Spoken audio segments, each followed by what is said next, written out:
ऐसा बिल्कुल नहीं था कि उसे लड़कों से हमेशा से नफरत थी। बचपन से लेकर इंटरमीडिएट तक वह लड़कों के साथ पढ़ी। उसके बाद विश्वविद्यालय तक लड़के ही तो उसके साथ ही थे।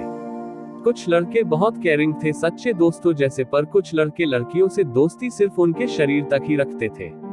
उस तरह के लड़के पुरुष हर जगह टकराए, स्कूल, बाजार, रिश्तेदारी, सभी जगह चुपती निगाहें और कोहनियां।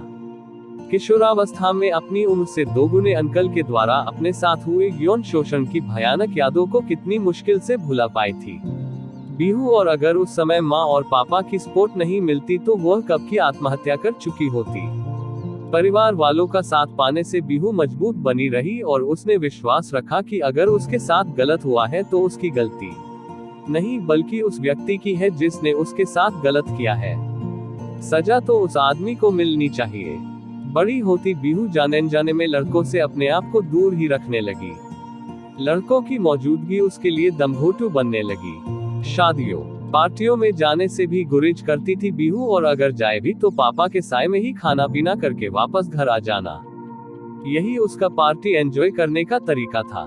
पापा भी बीहू के चारों तरफ एक सुरक्षित सा घेरा बनाए रहते थे।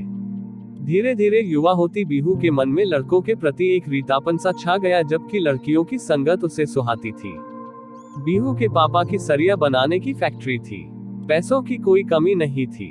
अतः बीहू ने पहले तो कॉमर्स से ग्रेजुएशन किया और फिर अपने अंदर की भावनाओं को व्यक्त करने के लिए थिएटर में काम करना चाहा, जिसके लिए उसने कोलकाता में जाकर ललित स्कूल ऑफ ड्रामा में थिएटर की बारीकियां सीखने के लिए दाखिला ले लिया। यह डिप्लोमा 2 साल का था। बीहू को वहां रहने के लिए एक अच्छे कमरे की तलाश थी जो ड्रामा स्कूल से बहुत दूर न हो। तुम तो यूपी से आए हैं। हमारे स्कूल में यूपी का एक और लड़की है पसी नाम का, हम तुम्हें उससे मिलवा देंगे, तुम्हें उससे काफी मदद मिलेगी, ड्रामा स्कूल के सिक्योरिटी ऑफिसर ने बीहू से कहते ही मोबाइल पर एक नंबर डायल कर दिया। उधर से कोई बात करने लगा। बातचीत पसी से हो रही थी, जिससे यह बताया जा रहा था कि अगर उसे रूम पार्टनर की जरूरत है तो वह आकर बीहू से मिल सकती है, क्योंकि बीहू भी उत्तर प्रदेश की है और पसी भी वहीं की है, इसलिए कोलकाता में उत्तर प्रदेश वालों की आपस में खूब बनेगी।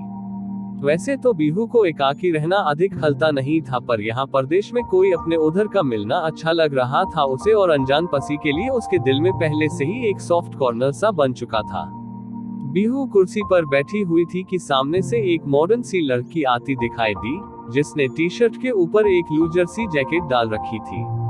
उसके बाल कटे हुए थे जो कि पूरी तरह लापरवाही से बिखरे हुए थे। पसी को देखकर ही एक टॉमबॉय जैसी फीलिंग आ रही थी। आते ही पसी ने बीहू की तरफ हाथ बढ़ाया। मैं मुरादाबाद से हूँ और तुम? मैं नोएडा से, बीहू ने जवाब दिया। थिएटर के शौक ने हम दोनों को बड़ी दूर ला दिया, पर अब तुम मिल गई हो तो थोड़ा अकेलापन कम लगेगा। पसी बहुत जल्दी मिक्सअप हो गई, जैसे वह बीहू को पहले से जानती हो।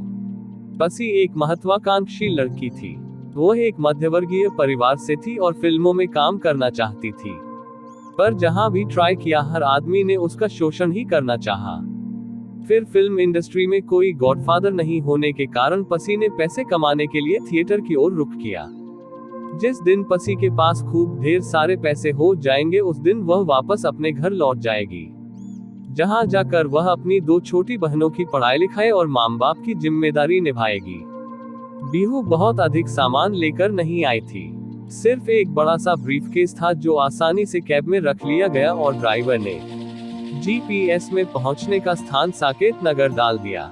बहुत दूर नहीं था साकेत नगर, मात्र 15 मिनट की ड्राइविंग के बाद ही मंजिल आ गई दोनों की। कैब का बिल देने में खुद पसी ने देर नहीं करी और बीहू को लेकर फट से अपने कमरे की ओर बढ़ चली। बीहू ने फोन पर सब ठीक होने की जानकारी अपने माँ बाप को दी और उस दिन थकी होने के कारण जल्दी सो गई। अगले दिन क्लास थी, जहां पर बीहू ने बड़ी सहजता से सारे किरदार निभा लिए। उसकी किरदारों में जमने की क्षमता को देखकर पसी भी हैरान रह गई थी। आज पहले दिन ही अपने सीनियर्स और साथी कलाकारों की वाहवाही लूटी ली थी बीहू ने, पर बीहू सिर्फ उदासी भरे किरदार ही अच्छे से निभा पाती थी। जबकि उसे कई बार सर ने यह बताया कि थिएटर का एक अच्छा कलाकार बनने के लिए यह जरूरी है कि वह हर तरह का किरदार निभाए। बीहू ने सर की बात का कोई विरोध नहीं किया और पसी और बीहू दोनों कॉफी पीकर अपने कमरे में चली आईं। आज मौसम खराब था, रहर कर बिजली कड़क जाती थी। बीहू खिड़की से बाहर देख रही थी, तभी बारिश के एक झोंके ने उसे खिड़की बंद कर देने पर मजबूर कर दिया। बिल्कुल इसी खिड़की की तरह तुमने अपने को बंद कर रखा है बीहू, कम ऑन यार, कुछ तो खुलो, कोई बॉयफ्रेंड कोई गर्लफ्रेंड। पसी ने बीहू के कंधे पर हाथ रखते हुए कहा तो बीहू के अंदर का दर्द जाग उठा और वह कुछ न कह पाए। शब्द घुटकर रह गए और सिसकी निकल पड़ी। उसकी सिसकी सुनकर पसी समझ गई कि बीहू ने बहुत कुछ अपने अंदर छिपा रखा है। उसने बीहू से कुछ नहीं कहा। उस पूरी रात बीहू पसी से लिपट कर सोई। भले ही बीहू के मन में कुछ नहीं था, पर इस तरह से लिपट कर सोने को पसी ने एक मौन आमंत्रण माना और अगले दिन जब बीहू सोने चली तो खुद पसी उससे लिपट गई और उसकी पीठ को सहलाने लगी। पीठ से उसके हाथ बीहू की जांघ के आसपास हरकत करने लगे थे। बीहू पहले तो थोड़ी असहज लगी, पर जल्द ही उसे पसी का अपने यौनांगों के इतने निकट आना अच्छा लग रहा था। बीहू पसी की गर्म सांसों को अपने अंगों में महसूस कर सकती थी और पसी के हाथ लगातार बीहू के शरीर पर हरकत करते रहे जब तक बीहू चरम पर नहीं पहुंच गई। उसके बाद पसी ने भी चरम सुख प्राप्त कर लिया।